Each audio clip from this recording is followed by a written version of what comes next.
Hey everybody, it's Henry with the Film Buds podcast. Please make sure to rate, review, and subscribe to the show. And if you're listening to this on YouTube, please let us know your thoughts in the comments.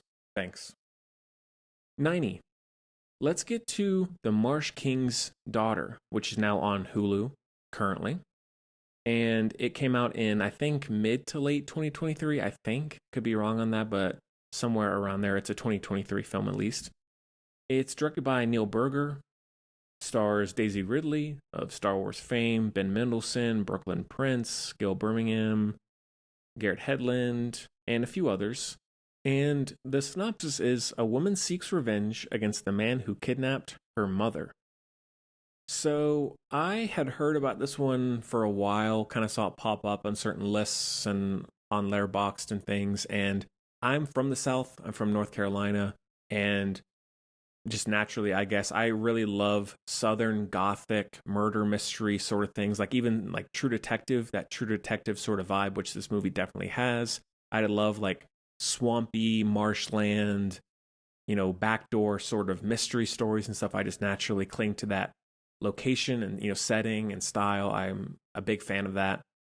And I like Daisy Ridley a lot. I know some people kind of hate on her. I think she's pretty solid across the board. I really like her in Star Wars and some of the other things I've seen her in. Ben Mendelsohn, I think, is one of the best character actors out there right now. Like, he is fantastic. He can play anything, really. I love seeing him pop up. And I didn't even know he was in this. I didn't know much about the story going in. I'd seen a few stills, and I just knew it was about Daisy Ridley's character. So went in fairly blank.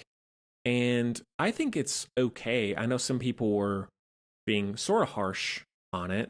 I'm not sure why exactly. I think in the end, it's kind of harmless. Like, there's nothing really offensively wrong with it. I think the whole thing overall was entertaining. I was engaged. I thought Daisy Ridley and Ben Mendelsohn worked great together. I thought it was shot beautifully. I love the color palette, like the hazy greenish brown color palette, like gold look. Love that. And just the overall lighting and choice of locations were very spot on, and one of the better looking movies that I've seen in a while, at least in terms of this sort of genre.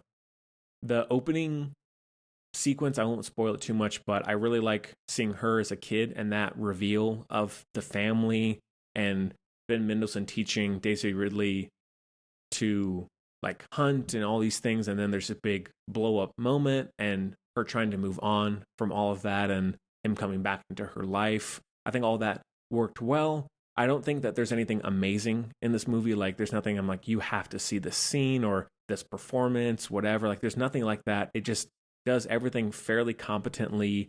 Not one I would ever feel the need to rewatch, like, immediately. But I think you could do a whole heck of a lot worse when it comes to indie crime thrillers. The score is excellent as well. Love the score.